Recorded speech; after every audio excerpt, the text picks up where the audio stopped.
السلام عليكم ورحمة الله وبركاته. هنتكلم النهاردة في السيشن الرابعة من ورشة الفوتوشوب.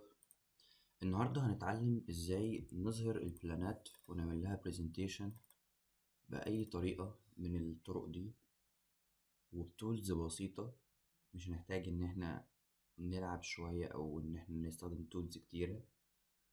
طبعا هو البرزنتيشن بتاعت البلانات فيها حاجات كتيرة جدا. تشوف انت ايه الستايل اللي انت حابب ان انت تشتغل بيه وتبدأ ان انت تظهره. فان شاء الله النهاردة نتعلم مع بعض التكنيك اللي عن طريقه نقدر ان احنا نظهر البلانات بأي شكل من الاشكال اللي احنا عايزينها. تمام. انا مطلع بلان كده معايا، وفرشته فرش خفيف كده. هو عبارة عن مركز ثقافي ومكتبة. دي القاعة بتاعت المكتبة وفي بقى شوية خدمات مع شوية قاعات كده. فانا وانا بخرج الفايل ده من الاوتوكاد كنت ظبطت اللاين ويت بتاعه. كمان ظبطت البلوكس اللي انا مدخلها نفسها عشان هتلاقي اللاين ويت بتاعها مختلف. وانت جوه الفايل بتاع الاوتوكاد نفسه، اعمل الفايل كله اكسبلود وخليه كله اللاين ويت بتاعه موحد وطلع البي دي اف بالشكل ده. نبدأ ان احنا دلوقتي نفتح الفايل بتاع البلان على الفوتوشوب. لازم برضو اوريكم انتوا بتفتحوه ازاي عشان فيه شوية settings كده.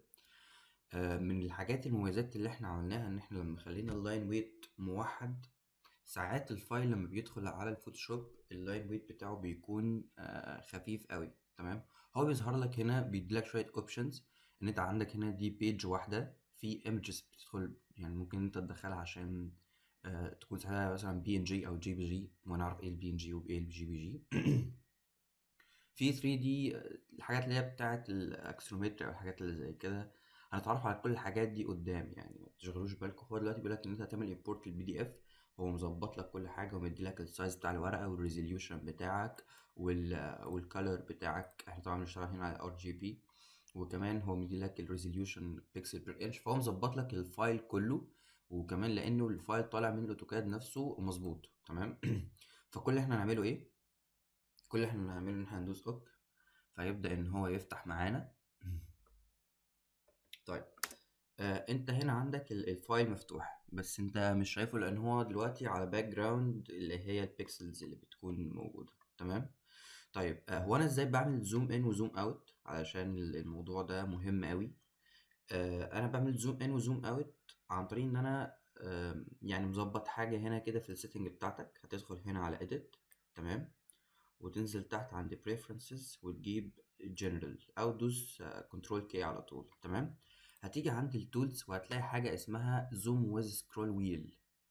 اكتبها، يعني لو مش مكتبها اكتبها لان انت مش مكتبها. لو جيت تعمل زوم ان وزوم اوت لازم تبقى دايس كنترول. تمام، عشان تعرف تعمل زوم ان وزوم اوت. فلا، خليك تعالى عند edit. تمام. وروح عند preference وروح عند الجنرال وابدأ ان انت تعالى عند التولز وايه واكتبها. تمام. طيب، دلوقتي المفروض انه انا هبدأ اشتغل على اللي اوت او على البلان اللي انا هشتغل عليه. فالمفروض من الاول اختار الستايل اللي انا هعمل بيه البرزنتيشن. فلو جينا هنا كده مع بعض هنلاقي ان في حوالي 3 طرق من البرزنتيشن. لو اتعلمنا التكنيك بتاع واحد ان شاء الله نقدر نعمل التاني. تمام. في حاجة زي كده اللي هو بيكون مخلي الباك جراوند كلها حاجة واحدة ومختار هنا ألوان خفيفة قوي وماشية مع بعض. ومن أهم الحاجات اللي هو عاملها هنا إن هو الكالر باليت بتاعته متناسقة. يعني هو مثلا الألوان اللي حاطط هنا كده جراي شوية. الأرضية البينك الباك جراوند اللي هو حاططها مخلي اللاينز نفسها أبيض.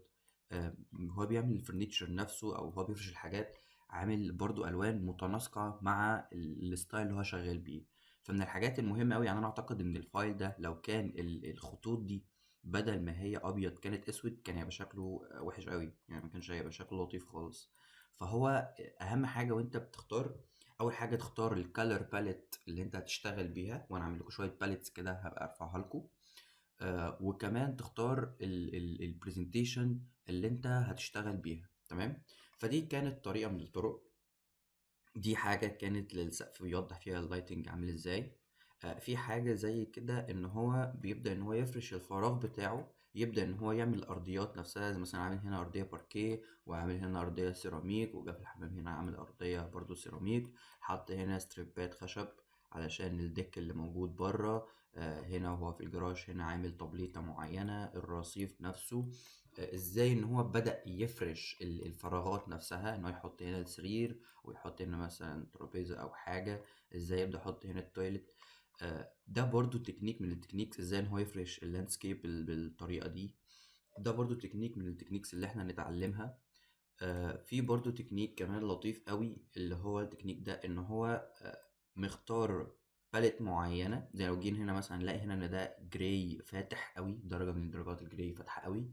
هنلاقي ان هنا درجة من درجات سوري، ده درجة من درجات الجرين، يعني ده درجة من درجات الجرين، بس هو عامل الاوباسيتي بتاعتها مقللة خالص، والفيل بتاعها عشان تقدر ان هي تتماشى مع الستايل اللي هو شغال بيه.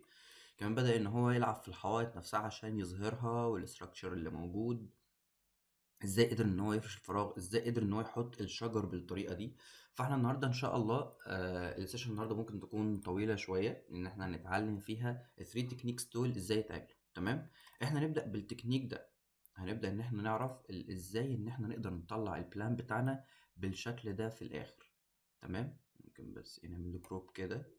انا بجيب لكم الحاجات اللي انتوا تشوفوها مثلا على الانستجرام او على بنترست او على بيهانس، وانت مش عارف هو عملها ازاي، يعني ازاي الحاجات دي بتطلع بالشكل ده. فاحنا ان شاء الله هنبدأ بقى مع بعض في الكورس ده زي ما احنا متعودين من البداية خالص، ان احنا نتعلم التريكات والحاجات اللي هي تسهل علينا استخدام الفوتوشوب وتسهل علينا طريقة البرزنتيشن بتاعتنا. تمام. برضو في نفس الفكر هنا. هو خلاص انت مسافة ما اتعلمت التكنيكس، يعني دول انا اخترت دول عشان دول 3 تكنيك مختلفين، اللي هو ده والتكنيك ده والتكنيك ده. دول 3 تكنيكس مختلفين عن بعض خالص، ان هو هنا عامل حاجة معينة وهنا عامل حاجة معينة. يعني كنت بشوف الحاجات دي كده وبحاول ان انا اسيبها واخليها معايا عشان اوريكم ازاي نعمل الحاجات دي. تمام. فاحنا النهاردة ان شاء الله هنبدأ هناخد اول حاجة التكنيك ده، هنبدأ ان احنا الستايل ده نشتغل عليه. تمام. فانا دلوقتي كل اللي اعمله انه انا هقفل اللاير دي. احنا اتكلمنا المره اللي فاتت في اللاير وقلنا ان احنا ازاي نقفلها وازاي نفتحها، ازاي ان احنا نسمي اللاير. يعني ممكن نسمي دي كده الجراوند فلور، دوس دبل كليك على على النيم نفسه، فيبدا انه يديلك اوبشنز ان انت تغير الاسم. ممكن هنا تغير اللون بتاع الايكون دي او بتاع اللاير دي، عن طريق انت تيجي هنا كده تدوس كليك يمين. تمام. وتبدا تقول مثلا انا عايز اخلي ده بلو، فيبدا ان يقول لك ان كده انت عندك الجراوند فلور باللون الايه، باللون البلو. طيب، كل اللي انا هعمله دلوقتي ان انا هضيف لاير جديده. تمام. واللاير دي هجيب اعملها باللون الابيض، هعملها في باللون الابيض وادوس اوكي. بعد كده نجيب جي او الباكيت تول. انا قلت لكم احنا عايزين نشتغل على طول بالاختصارات، ونعمل ايه، وندوس هنا كده.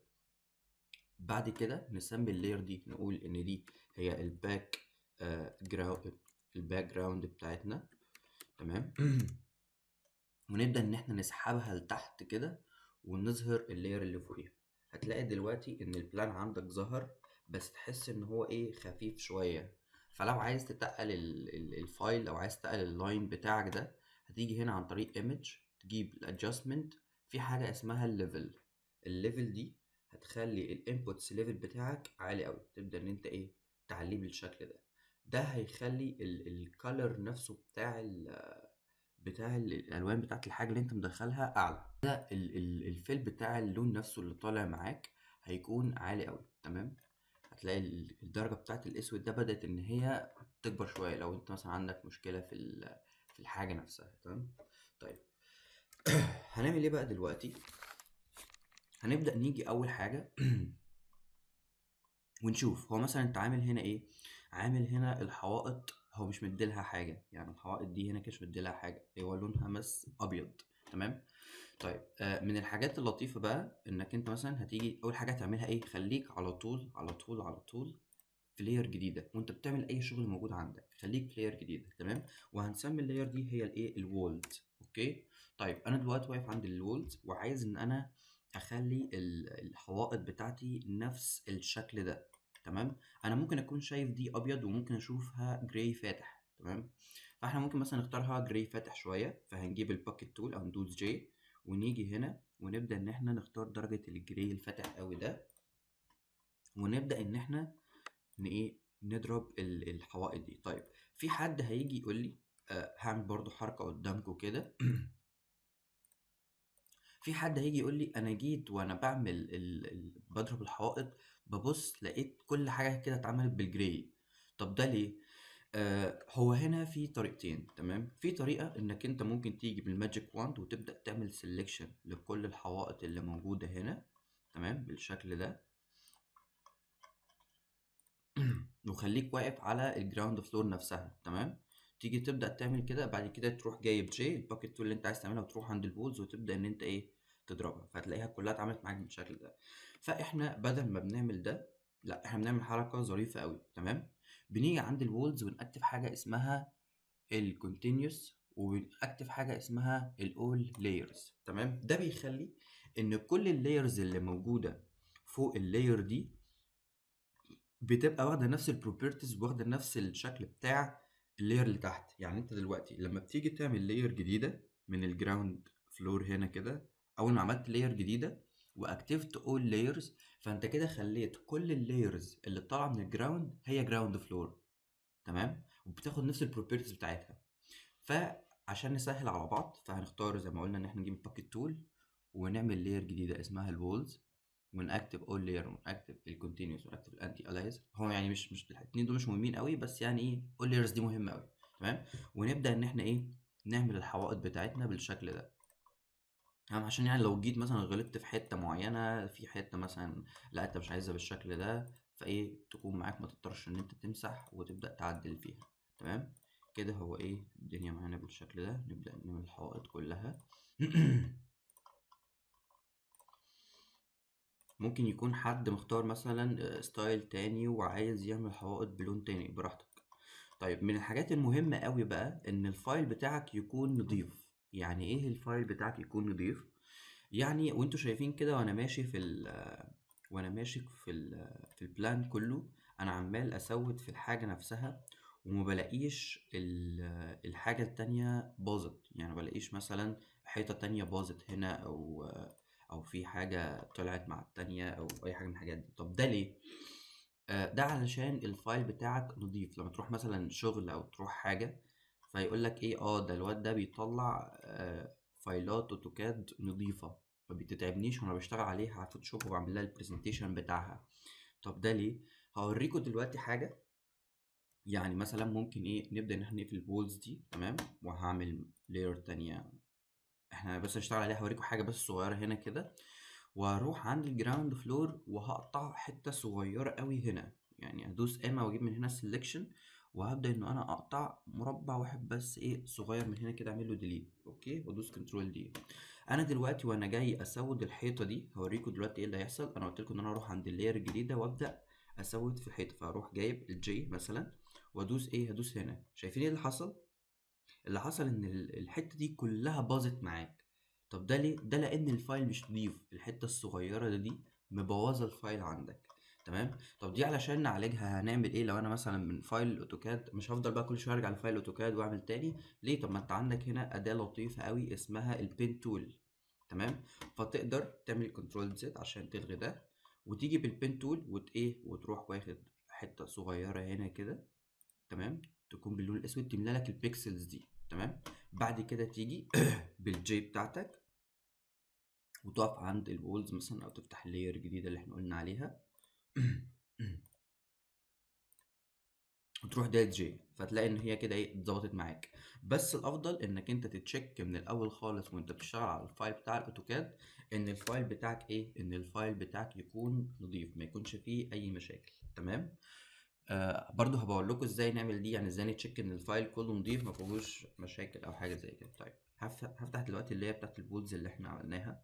حاسس انه ممكن نكبر شويه ده. فلو عايزين نكبر البيبر نفسها، اتعلمنا تول جميله قوي اسمها الكروب، تمام. الاول سي من هنا كده اختار كروب او دوس سي.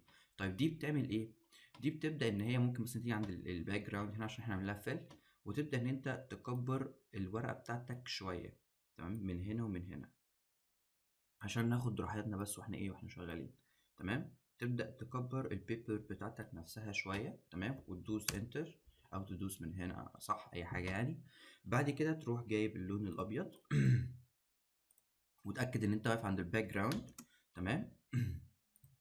ودوس جي او هات الباكيت تول وابدأ ان انت ايه اعمل فيل للجزء اللي انت ايه زودته. الكروب ده مش بس بيقص من الصورة، لا ده كمان بيزود على الصورة، يعني دي حاجة من الاوبشنز اللطيفة قوي اللي موجودة فيها، تمام. طيب نرجع دلوقتي للبولز. انا دلوقتي خلاص، انا دلوقتي عملت البولز زي ما هو معملها. لا حاسس ان هي عنده افتح قوي، فممكن نيجي هنا عند البول ونجيب الاوباستي، نبدا ان احنا ايه نقلل في الاوباستي دي اول لحد ما نحس ان هي اللون الجراي ده مش ظاهر خالص، تمام. حاجه زي كده مثلا، تمام. ممكن كمان الفيل بتاع الكالر نفسه برضو ايه نبدا ان احنا نقلله شويه لدرجه ما نحسش ان هو في حاجه قوي، تمام. ندوس انتر. طيب لو خدت بالك هنا كده هتلاقي ان هو الحيطه نفسها تقيله، يعني الحيطه نفسها الايدجز بتاعت الحيطه التو لاينز دبل لاين بتاعها تقال. طب دي اعملها ازاي؟ هنيجي هنا كده عند الوولز وندوس دبل كليك على اللاير نفسها، مش عند الكلمه، على اللاير نفسها ندوس دبل كليك، وهننزل تحت هنا هنلاقي حاجه اسمها ستروك، تمام. فهندوس عليها، هنكتبها وندوس عليها. طيب الستروك ده بيعمل لي ايه؟ اول حاجه عشان اوريكم نخلي دي 100%، اوكي. بعد كده سوري ندوس انتر فهو على طول بيخرج من الاوردر يعني. طيب ونعمل ايه بعد ما نعمل الستروك؟ هنبدا ان احنا نيجي عند السايز بتاع الستروك ده نبدا نكبر فيه شويه، تمام. نبدا نكبر فيه شويه كده. شايفين ايه اللي بيحصل في الحته نفسها؟ يعني شايفين ايه اللي بيحصل؟ طيب عشان اوريكم اكتر، هنخلي الاوباسيتي بتاعت الكالر ده 100%، تمام. تمام. والفيل بتاعه هنخليه 100% برضه، ونبقى في الاخر خالص نقلل الاوباستي بتاعته، تمام. طيب هنيجي هنا عند البول وندوس دبل كليك ونيجي عند الستروك بتاعك. شايفين الخط ده بدأ يتقل؟ لو جيت عند السايز ده ودوست كمان هتلاقيه تقل اكتر، طول ما انت. طب انا بكبر ازاي ده عن طريق الاسهم، تبدأ بتكبر وتصغر. فانا ايه دلوقتي مثلا خليتها 6، خليتها 7، خليتها 10 على حسب الملائم معاك، تمام. بس طبعا هنا حاسس ان هي تبقى اوفر قوي، فهنخليها مثلا ايه، هنخليها مثلا في حدود الست وندوس ايه، وندوس اوكي. تيجي كده تعمل كده تلاقي ان الحوائط كلها بدأت ان هي تاخد الفل اللي انت عامله ده. طبعا احنا كده كده عارفين الابواب والشبابيك والحتت دي لا هي مبتاخدش، لان هي بتكون ايه، بتكون واخده درجه اخف، يعني حتى عاملين في الفايل نفسه بنحاول احنا نخلي اللاين ويت بتاع ده اخف، تمام. فهنلاقي هنا ايه، فهنلاقي ان كل البولز بدات تظهر معانا بالستايل ده، بدات تاخد معانا الشكل ده ان هي الحيطه نفسها، وبدات ان هي ايه تاخد الحته دي. طيب انا عايز دلوقتي في حد هيجي يقول لي انا عايز اغير لون الحوائط، انا مش عايزه باللون ده. فكل اللي احنا هنعمله ان احنا ندوس كنترول ونيجي عند اللاير نفسها وندوس كده، فتلاقيه عمل لك ايه، تلاقيه عمل لك سيلكشن على كل الحوائط اللي موجوده في اللاير دي، تمام. تبدا تعمل ايه، تبدا تختار اللون اللي انت عايزه. انا مثلا عايز اخلي لونها ابيض، او مش لون ابيض، عايز اخليها جراي افتح قوي، تمام. فبنختار اللون ده وندوس اكس ننزله تحت. بعد كده بندوس كنترول ديليت. شايفين كده هو اللون اتحط. انتوا ممكن تكونوا عشان اللونين قريبين قوي من بعض، بس هو كده اللون اتحط. ممكن نجرب في لون تاني. هختار مثلا لون الاحمر، تمام، وهخلي اللون الاحمر ده تحت وهدوس له كنترول ديليت. شايفين ايه اللي حصل؟ اللي حصل ان هو بيخلي اللي هو اللون اللي موجود تحت اللي هو اسمه الباك جراوند ده موجود في اللاير نفسها، تمام. لا انا دلوقتي محتاج اللون اللي فات ده، فادوس كنترول دي، كنترول زد، بعد كده كنترول دي، ودوس كنترول زيرو، فيبدأ ان هو ايه يظهر لي الشكل اللي انا كنت شغال بيه. طيب هنبدأ نعمل شوية تريكس برضو كده. هو هنا من الحاجات اللي هو عاملها ان هو حاطط في الأرضية نفسها زي ستريبات خشب كده ورا بعض. طيب دي نحطها ازاي وازاي نخليها مظبوطة بالشكل ده؟ طيب قبل ما نظبط الحتة دي، في جزء مهم قوي اللاير اللي احنا عاملينها دي بنستفيد بيه منه. ايه هو؟ انه انا عايز دلوقتي اعمل شادو للحتت دي. فبدل ما كنت بمشي بالبرش وابدا اقلل في الاوباستي بتاعتها، فانا عندي هنا كده حاجه اسمها دروب شادو، تمام. دروب شادو ده ممكن لو خلينا الاوباستي بتاعته اكبر شويه عشان اوريها لكم اكتر. كده الاوباستي بتاعته ايه 100%. تمام. هنا انت بتتحكم في الانجل بتاعت الشادو بتاعك، انت عايز الانجل بتاعتك جايه منين بالظبط. تمام. هنا بتتحكم في الديستنس بتاعت الشادو بعيدا عن اللير بتاعت الحيطه، فممكن مثلا انت تحتاج ان هي اللير بتاعتها ايه تيجي هنا، تبدا ان انت ايه تزود فيها، تلاقي الديستنس بتروح وتيجي معاك. ممكن تمسكها هي نفسها وتبدا تظبط فيها مانيوال عادي جدا. تمام. في هنا حاجه اسمها السبريد. السبريد ده برضو هو نفس الفكره، هو بيقول لك الانتشار بتاع الشادو ده رايح لحد فين. تمام. في حاجة عندك كمان اسمها السايز بتاع اللي هو الشادو نفسه، انت عايز الشادو قد ايه. تمام. انتوا شايفين الحاجات دي طالعه عامله كده ليه؟ ده عشان في حاجه هنا اسمها نويز، انا دلوقتي هخليها صفر.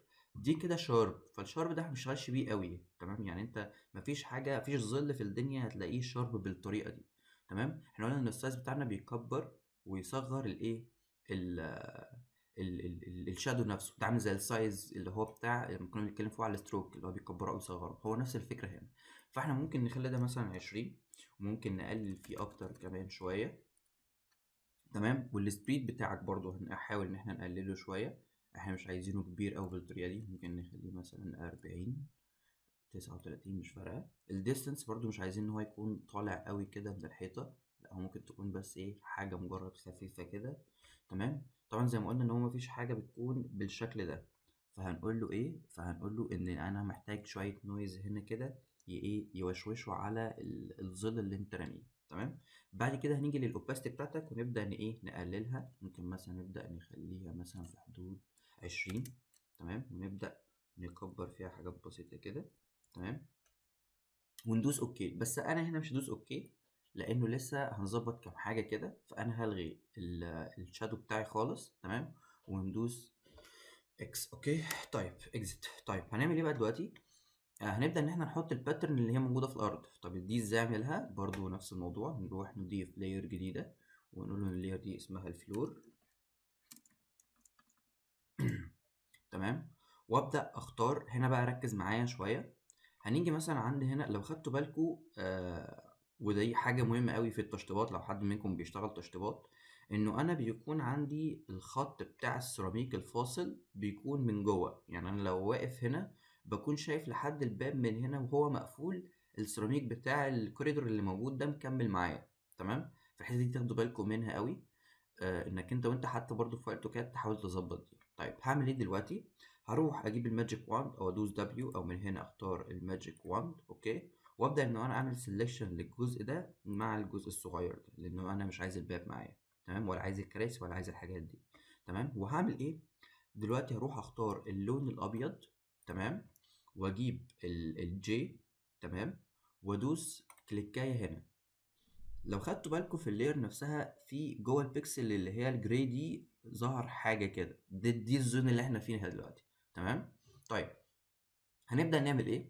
هنبدا نيجي عند الفلور وندوس دبل كليك. اوكي. طيب لما نيجي هنا هنختار حاجه اسمها الباترن اوفرلاي.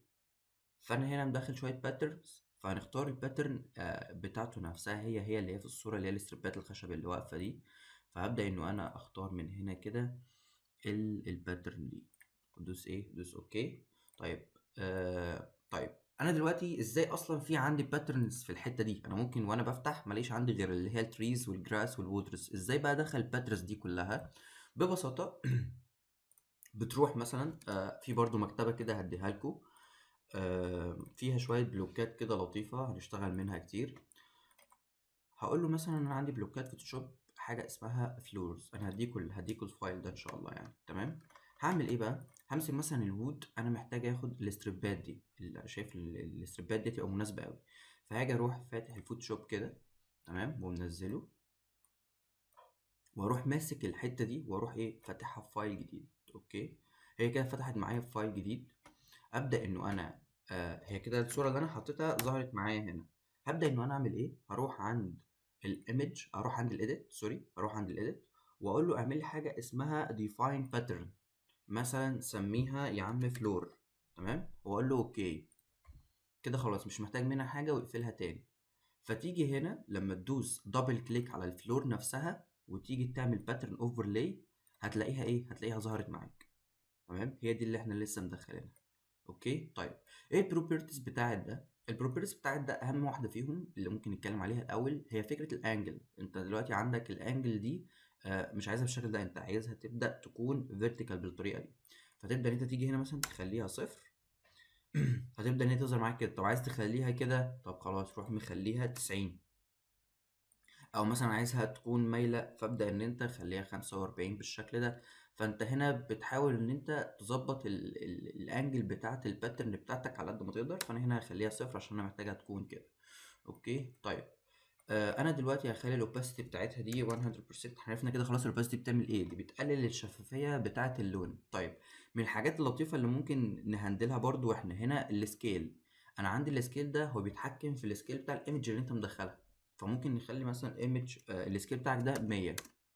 شايف عامل ازاي؟ فابدا ان انت تصغر فيه بالاسهم برضو، دوس كده لتحت لحد ما ايه، ما تحاول انك انت خلاص انا محتاجها تكون بالشكل ده. فخلاص لما وصلت عند ده قول له ايه، قول له اوكي. طب الاوباستي بتاعتك هي كده عاجباك؟ لا انا حاسس ان هي الاوباستي بتاعتي تقيله قوي، فهبدا انه انا اخليها مثلا 20، واحاول ان انا ارفعها مثلا درجه درجتين وخلاص.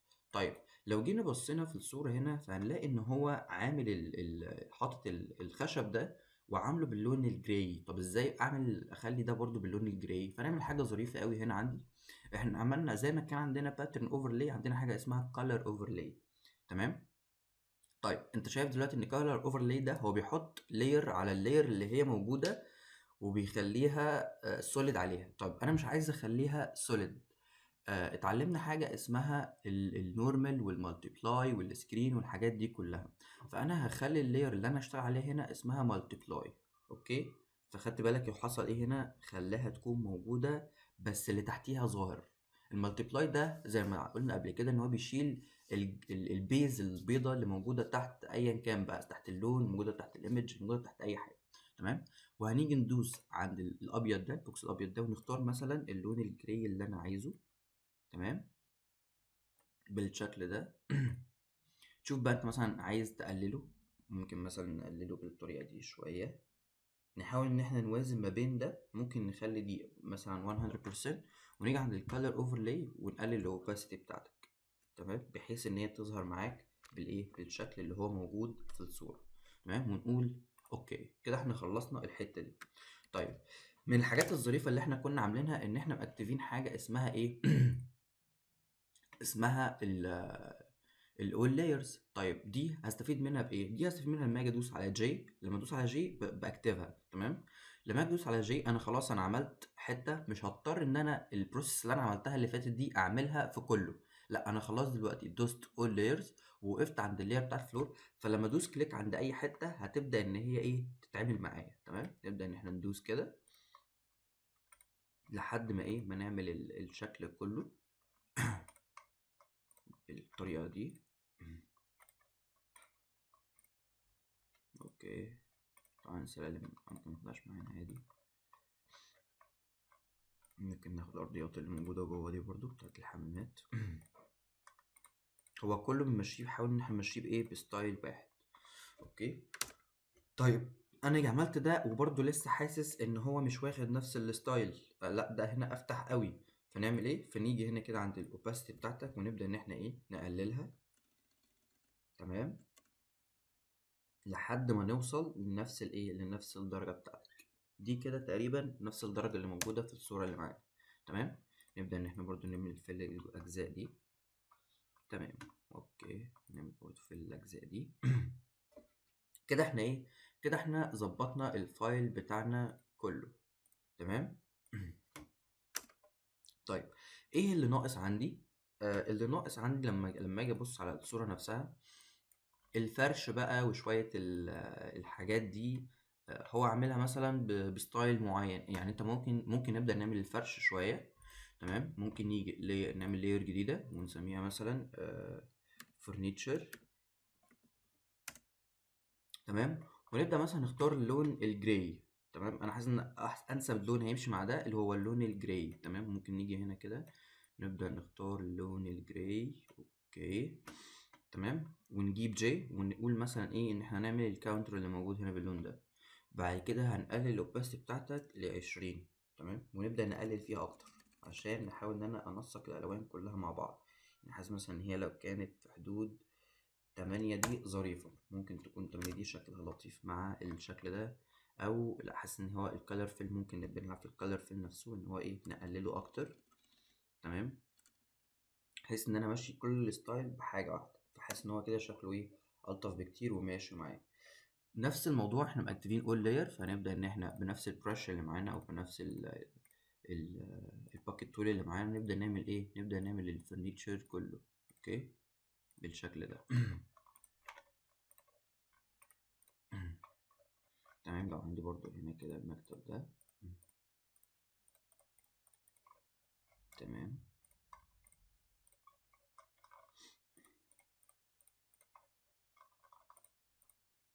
اوكي. نبدأ ان احنا ايه يعني حاول على قد ما تقدر ان انت آه تعمل الحاجة دي براحتك. الحاجة دي في الآخر لما بتبدأ إن أنت تظهرها وتظهرها كلها بيبقى شكلها لطيف قوي. ممكن كمان ناخد السلالم كلها تكون معانا بنفس الدرجة دي.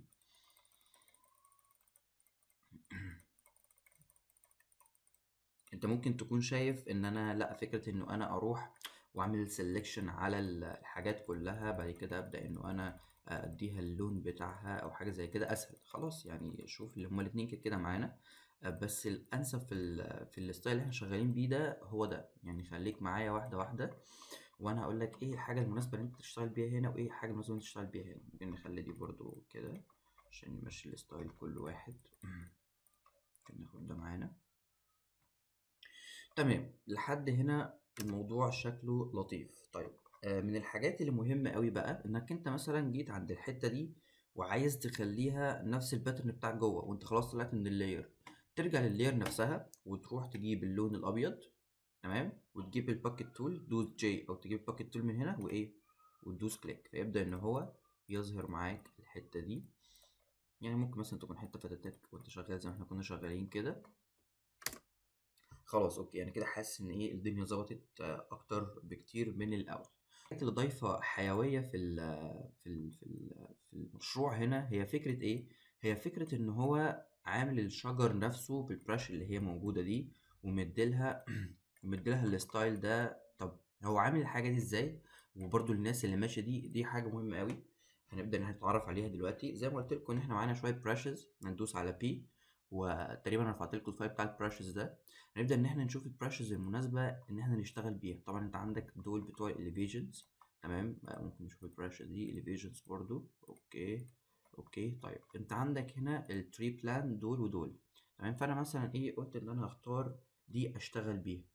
اوكي، ممكن ساعتها نختار مثلا لون الجراي اللي هو زي ده كده.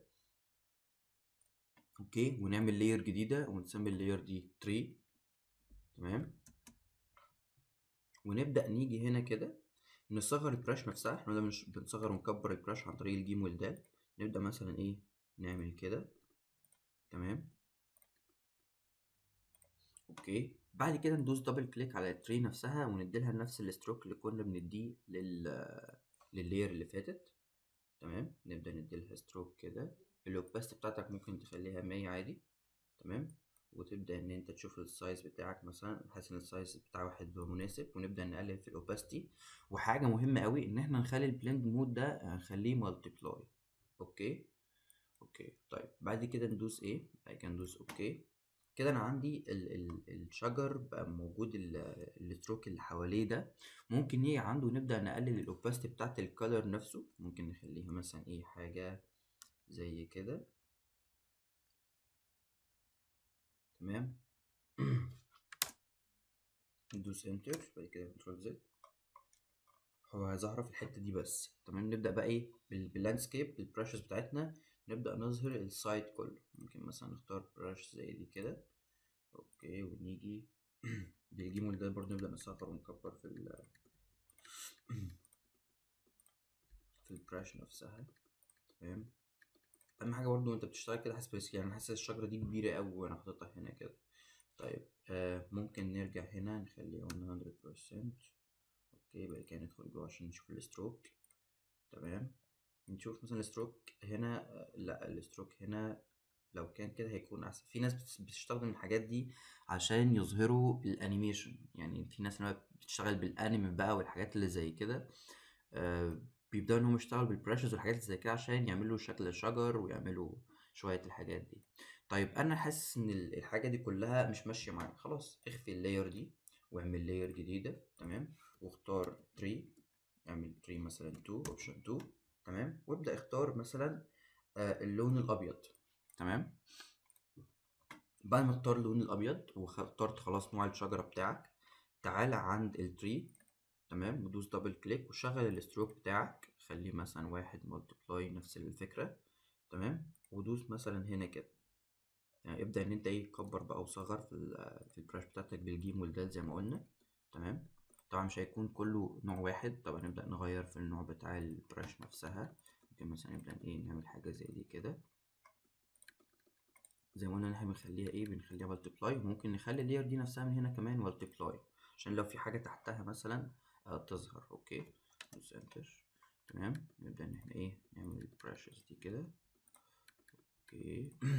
ونبدا ان احنا نقلل الاوباستي بتاعتها علشان تمشي مع الستايل اللي احنا شغالين بيه كله، تمام. تبدا تقلل في الاوباستي بتاعت ده كده. بعد كده تعالى ندوس دبل كليك عليها ونشوف الستروك بتاعنا. ممكن نبدأ ان احنا نكبر في الستروك نفسه شوية، نخليه مثلا حاجة زي كده. فهو كده شكله لطيف قوي، ان هو مديني ان فيه هنا اضاءة والحتة دي مخفية كده، الشمس بتاعتي جاية لي من هنا. ساعتها نقدر نعمل ايه بقى؟ فاكرين الحتة اللي احنا سيبناها؟ ممكن نكمل السايت نفسه، يعني ممكن دلوقتي نعمل السايت ناب كله بالشجر، تمام.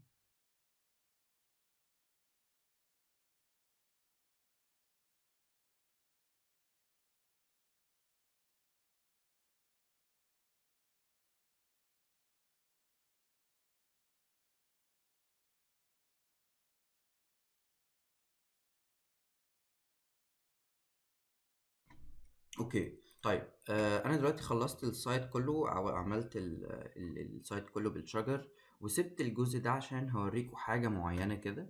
انا دلوقتي لما باجي ادوس على البرش، تمام، في حاجه عندي اسمها البرش سيتنج وفي حاجه عندي اسمها البرشز. طيب ايه البرش سيتنج؟ البرش سيتنج دي انا خلاص اخترت نوع مثلا البرش، وليكن مثلا الشجره دي نبدا نكبرها بالجيم والدال. اخترت مثلا نوع الشجره دي او اي نوع شجره، ان خلاص يعني انا من هنا خلاص بختار نوع الشجره اللي هشتغل عليه، فانا خلاص هشتغل على الشجره دي. طيب في حاجه عندي اسمها الدايناميك. الدايناميك ده من الحاجات اللي احنا بنحتاجها هنا. طب من الحاجات اللي احنا برضو بنحتاجها هنا هي السبيسنج. ايه السبيسنج ده؟ السبيسنج ده انت بدل ما كنت بتقعد تمشي مثلا هنا وتقعد تدوس كليك كليك كليك، لا انت على طول مثلا ممكن نكبر السبيسنج هنا، تمام، وتبدا ان انت انا عايز اوريك في حته عشان تظهر قوي، وتبدا ان انت تمشي كده على طول، فتلاقيه ان هو بيرسم لك الشجر بتاعك وايه على طول كده، من غير ما تبدا ان انت تفضل تدوس كليك كليك، لا انت بتمشي كده على طول وهو ايه بيبدا ان هو يمشي معاك ويعملها لك. طيب من ضمن الحاجات اللطيفة برضو اللي موجودة فيها حاجة اسمها الشيب دايناميك. انت بتخلي فيه ديناميكية في الشيب، يعني مثلا لو عملت كده فهتلاقي دي صغيرة، دي اكبر شوية، دي اكبر شوية، دي كبيرة قوي، بتبدأ تظهر في دايناميك في الشيب نفسه. طيب في حاجة عندي اسمها الانجل جاتر، دي بتعمل ايه؟ دي بتعمل روتيشن في الزاوية بتاعة البراش نفسها، تمام. يعني دول من الحاجتين اللي احنا نحتاجهم قوي، انك انت تبدا ان انت تعمل روتيشن في ده عشان ما يظهرش كله بحاجه واحده. طيب في حاجه عندك اسمها السكاترينج. السكاترينج ده بيبدا ان هو يعمل توزيع عشوائي للبراش اللي انت شغال بيها. فبعد ما ظبطت، طبعا في سيتنجز كتيره جدا هنا، بس دول من اهم الحاجتين اللي احنا ممكن نحتاجهم. لو جيت دلوقتي بدات ان انت تدوس كليك وتبدا تمشي، هتلاقيه هو بيعمل ايه؟ بيبدا يكبر ويصغر في البراش نفسها.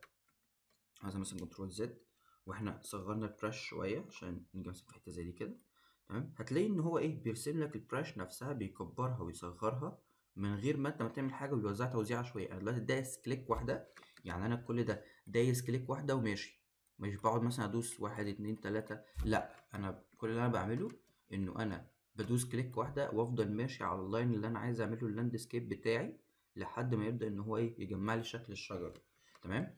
فده اللي انا هعمله هنا. هاجي مثلا اكبر البراش شويه كده، تمام، وهبدا انه انا اكبر واصغر كده معاه شويه، تمام. تمام، نيجي برضو في السايت على اخر السايت هنا كده، نبدا ان احنا ايه نكبر ونصغر في البراش نفسها لحد في الاخر ما يطلع عندي الشيب ده. ممكن برضو نيجي في الزون دي نبدا ان احنا نشتغل بنفس الفكره. طيب انا خلاص اديت للبراش دي سيتنج، هروح اختار براش تانية. ممكن مثلا اروح اختار البراش دي ممكن اختار مثلا البراش دي واروح البراش سيتنج اكتب نفس الحاجه اللي انا كنت عاملها برضو. نديله سايد جيتر ونديله الانجل بتاعتك، واحنا هنا نديله سبيسنج اكتر شويه. بعد كده في السكاترينج نديله توزيع عشوائيه شويه. بعد كده نيجي هنا نبدا نصغر بالجيم والدال ونبدا ان احنا ايه نرسم شويه براشز كده زنططه. انت اول مسافه ما بتظبط السيتنج بتاعت البتاع نفسه خلاص، انت مش محتاج ان انت ايه، مش محتاج ان انت تعمل حاجه تانية. تمام. طيب ده نوعا ما بدا ان هو يظهر لي فكره الشجر اللي موجود ده. ممكن كمان نبدا ان احنا نجيب شجر من بره. يعني مثلا أنا دلوقتي عايز اجيب شجر من بره واخليه يتحط نفس الفكره اللي عملناها في الباترن. تمام. ممكن نروح مثلا نجيب ايه في لاندسكيب، في التريز ندخل على البلان، ناخد مثلا النخلة اللي هناك دي. طيب النخلة دي هعمل فيها ايه؟ هاخدها هنا كده وارميها في الفوتوشوب عندي. اوكي. بعد كده ادوس اوكي ونروح ماسكينها واحطها مثلا ايه هنا كده. طيب انا دلوقتي عايز اخليها ماشية بنفس الستايل بتاع ده، فهعمل ايه؟ هروح دايس عليها دبل كليك ونقول لها باترن اوفرلاي. هنا احنا ممكن نخليه نورمال عادي. تمام. ونحاول ان احنا نقلل الاوباسيتي شويه عشان نظهر حبه تفاصيل كده من تحت. تمام. بعد كده نروح مدين له نفس الستروك اللي احنا كنا عايزين نديهوله بالشكل ده. ممكن تكون ناس شايف ان الستايل ده الطف بكتير، خلاص اشتغل بيه يعني عادي، يعني مفيش مشكله. تمام. وندوس اوكي. بعد كده نيجي ندوس كنترول تي تمام. ونبدا ان احنا نحطها مثلا هنا. انت كده ممكن نخلي دي مثلا نسمي دي اوبشن 3 اوكي. كده انت عندك ممكن يبقى بعد كده نختار مثلا نعمل كده، ممكن نلغي 3 2 ده برضو ونعمل كده. بعد كده نبدأ ان احنا نختار دي كده بالشكل ده، كنترول دي. نبدأ ان احنا نعمل كده. تمام. بالشكل ده كده كنترول دي. بعد كده نمسكهم كلهم لحد 3 هنا سوري. ممكن نخفي دي كمان ونقول له ايه، ونقول له كنترول اي. ده كنترول اي ده بيعمل لي ميرج لللايرز كلها. اوكي. طيب في ناس بتحب الستايل ده، والستايل ده هو اللي مستخدمه هنا على فكرة. تمام. ممكن نيجي من اللاير دي ونخليها ايه مالتيبلاي. انت دلوقتي لو جيت حطيته هنا كده هتلاقيه ايه، هتلاقي الحاجة اللي تحت بدأت ان هي ايه تظهر معاك. تمام. طب حاسس ان التوزيع بتاعها عشوائي زيادة عن اللزوم، تعمل ايه؟ تدوس ام. اوكي. بعد كده في وتبدأ تشوف انا عملت لهم ميرج. اوكي. نعمل كنترول زد. اوكي. كنترول دي. تبدأ ان انت تختار الزون دي تختار الزون دي وتشوف مثلا انت عايز تاخد ده، فخلاص لا خليك انت في ده. ماشي. نخليها 1 بس.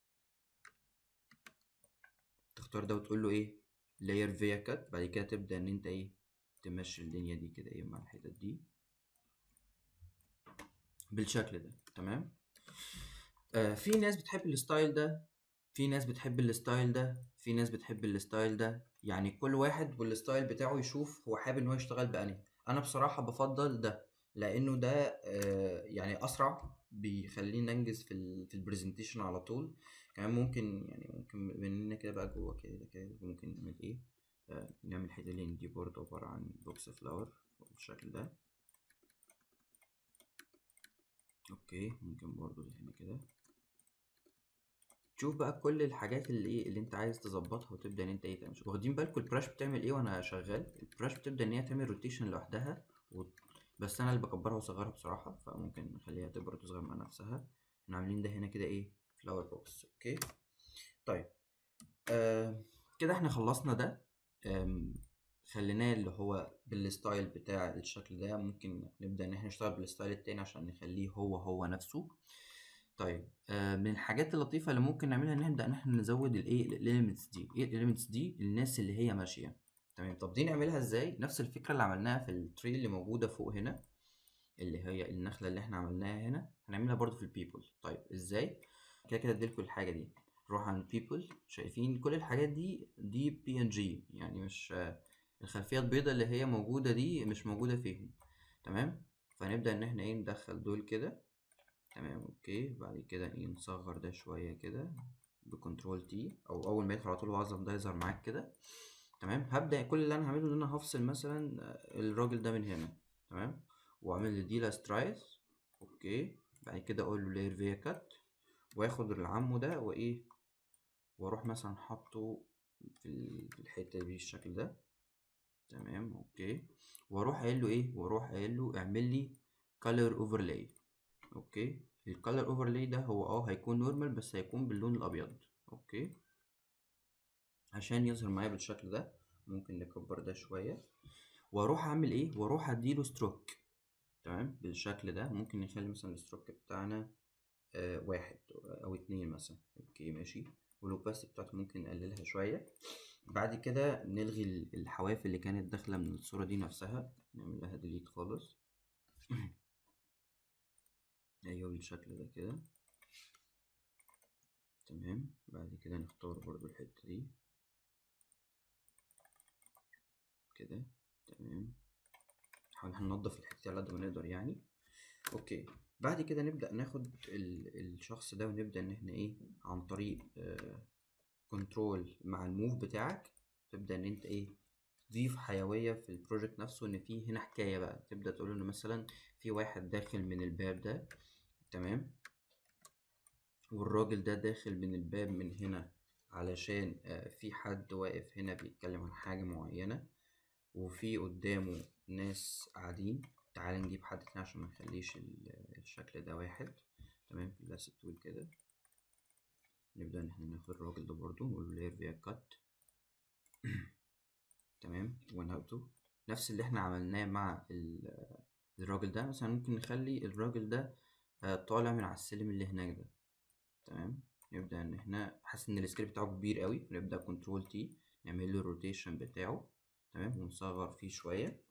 اوكي، بعد كده ندوس دبل كليك عليها ونقول له color overlay واديني الستروك بتاعك، ونفس البروبرتيز اللي انا كنت واخدها المره اللي فاتت بتفضل موجوده. تمام، حظنا ان احنا عمالين نقص في الناس اللي موجوده على الايدجز، فكل الايدج بتاعت الايمج عماله تظهر معانا. يعني ممكن ايه نبدا ان احنا نعمل ده كده ونعمل ديليت. اوكي، خلينا واقفين بس على اللير نتاكد. نعمل ديليت كنترول دي. بنبدأ إن إحنا نضيف شوية إيه، تبدأ أنت بقى كل الناس دي تبدأ إن أنت إيه تضيف فيها في المشروع كله. تقول مثلا في واحد طالع من هنا على السلم، قصاده في واحد داخل من هنا بالشكل ده. الحتة دي بنحتاجها كتير جدا واحنا بنعمل البرزنتيشن بتاعت السكاشن، بيكون شكلها ظريف قوي. تخلي مثلا في حد واقف هنا في القاعة دي بيشرح حاجة معينة، وفي واحد جاي من هنا كده داخل القاعة دي. تحاول ان انت تضيف حيوية في المشروع على قد ايه، على قد ما تقدر. طيب هي في حاجة احنا مش بنحتاجها هنا، ممكن خلاص طبعا انت بتعمل للبلان كله، بتحكي ستوري في البلان كله. تمام، في حاجة احنا ممكن منحتاجهاش هنا قوي، بس بنحتاجها اكتر في اللي اوت. احنا مثلا بيكون عندنا في بيردز موجودة، ممكن نيجي نجيب البرش ونختار البيردز اللي معانا. ممكن مثلا ننزل لتحت كده شوية، نروح عند بيردز ونبدأ إن احنا نختار. نبدأ نعمل البريفيو بتاعك بيظهر في الحتة دي. تمام، نبدأ مثلا نختار البيرد دي. اوكي، ونبدأ نعمل لها لاير جديدة لوحدها ونسمي اللاير دي بيردز. اوكي، نديها ستروك عشان تظهر معانا على طول. اوكي، ونبدأ ان احنا نصغر فيها شوية. نفس الحاجة اللي احنا عملناها ممكن نعملها هنا عادي. يعني احنا ممكن برضه نروح نقول براش سيتنج ونبدأ ان احنا نخلي فيه اول حاجة سبيسنج شوية ما بين البيردز اللي احنا بنعملهم، ونخلي فيه سايز. تمام، ونخلي فيه انجل شوية، نخلي فيه السكاترينج نخليها برضو متفاوتة كده شوية. تبدأ تيجي في الحتة دي مثلا تروح ايه عامل الحتة دي كده. تمام اهو كده انت ضفت حيوية في الحتة بتاعت من المشروع دي اكتر. تيجي مثلا هنا كده وتبدأ ان انت تضيف الحتة كده. اوكي، طيب نفس الموضوع بالبيبول ده ممكن برضو نجيب برش لللي اوت بتاع الشخص نفسه، ونبدأ ان احنا نمشيها في البلان كله زي ما عملنا في الشجر، وزي ما عملنا في البيردز، وزي ما عملنا كل الحاجات دي. ممكن ان احنا نجيب براشز ليها ونبدأ نشتغل عليها. اوكي، ده كان اول تايب من البلانز معانا النهارده، اللي هو ازاي نعمل برزنتيشن ونطلعه بالشكل ده. اتمنى تكونوا استفدتوا منه. هو ازاي نعمل برزنتيشن للبلان بالستايل ده. ان شاء الله هندخل في الستايل التاني اللي احنا اخترناه، اللي هو ازاي انه انا ابدا اعمل برزنتيشن للبلانات بالشكل ده. وازاي ان احنا بقى نبدأ نضيف الاضاءة، وازاي نضيف الشادو ونضيف الحاجات دي. احنا طبعا هنا الشادو ما كانش ظاهر قوي، عشان كده ما ضفناهوش. هو الشادو ظاهر في حتة معينة من هنا بس، من البولز نفسها لا، احنا اتعلمنا الطريقة بس نفسها. ممكن نيجي في الاخر خالص بقى ونبدأ نعمل ايه، ممكن نبدأ نيجي في الاخر ونرجع لللاير بتاعت البولز. عرفتوا احنا ليه بنسمي اللايرز بقى؟ يعني في حاجات هنا كتير احنا رميناها ما كانتش مهمة قوي ان احنا ايه نسميها، بس اللايرز اللي هي الاساسية دي ضروري قوي ان احنا نسميها. بعد ما ظبطنا السيتنج بتاعتها، ممكن نيجي هنا ايه نقول له دروب شادو. عايز تبدأ تظبط فيه اكتر بعد ما حسيت ان هو لا، ده في حتت هنا ممكن الشادو فيها يكون احسن. تعالى هنا كده وابدأ اظبط الديستانس بتاعتك. تمام، ابدأ اكبر فيها كده شوية، مع الاوباس بتاعتك حاول انت تقللها شوية. كده ايه كده المشروع معاك ظبط شادو بحوائط بكل حاجة من الحاجات دي. ان شاء الله هندخل في الستايل التاني من البرزنتيشن بتاعت البلانات.